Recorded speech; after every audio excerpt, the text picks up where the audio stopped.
subject that I had for the independent read, I chose mystery as a topic, and what I'm going to show you is a couple of the conclusions I arrived to and a little bit of analytical things that I noticed as I was reading. The two books that I read were The Hound of Baskervilles by Sir Arthur Conan Doyle, Sherlock Holmes novel, and Murder on the Orient Express by Agatha Christie. The way that things work within mystery is that you have a sequence of events. It normally starts with the crime, and probably 9 times out of 10 that crime is murder. So this is normally a murder case that the detectives are trying to solve. Right after the crime happens, you have the evidence, and the way this comes out, it differs throughout all the different stories, but the evidence is there nonetheless. It comes from multiple sources, it comes from character interviews, from newspapers, from general observation of the detective, or even the reader, and multiple other sources as well. Now, after the evidence is all summed up and presented, there normally happens to be a quandary within the story. What happens is it just comes to a dead end. All the evidence, it doesn't add up. No one knows where to go through from there. But everyone except the detective is clueless.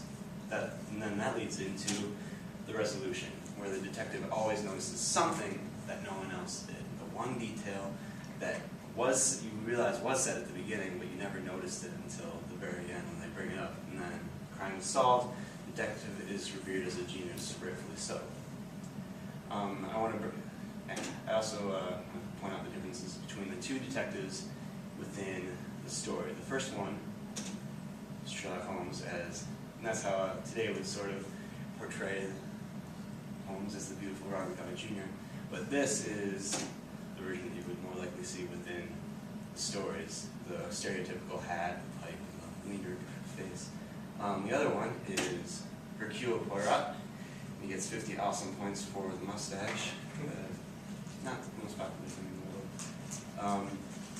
The differences between these two, Holmes is English, Hercule Poirot is French nationalities. Sherlock Holmes does a lot of his work with his sidekick and biographer, Dr. Watson, who tells all the Sherlock stories. It's all told from his perspective.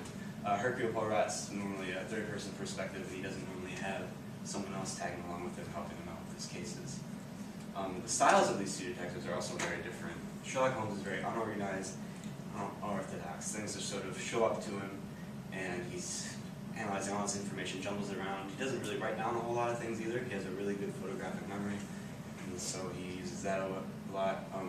Hercule Poirot is very organized. In his cases, he has all of his evidence documented for him. He writes down an order of events as it happened according to the evidence he has in that methodical, very analytical style of case solving.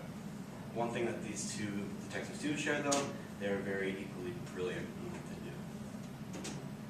So, like I said before, another thing about mystery is that the mythology of the detectives also relates directly to how the story is organized. So, for Holmes, unorthodox, random, and discrete information, not everything is as obvious. Normally there's just things that only Holmes sees and no one else. And then Poirot, methodical, precise, all the information is there, obvious, but no matter how this information is organized, no matter how their styles are, it always ends up with a mind-blowing conclusion at the end of the story. So that's the end of my presentation. Does anyone have any questions about mystery? I think so. All right, thank you very much. Okay, so.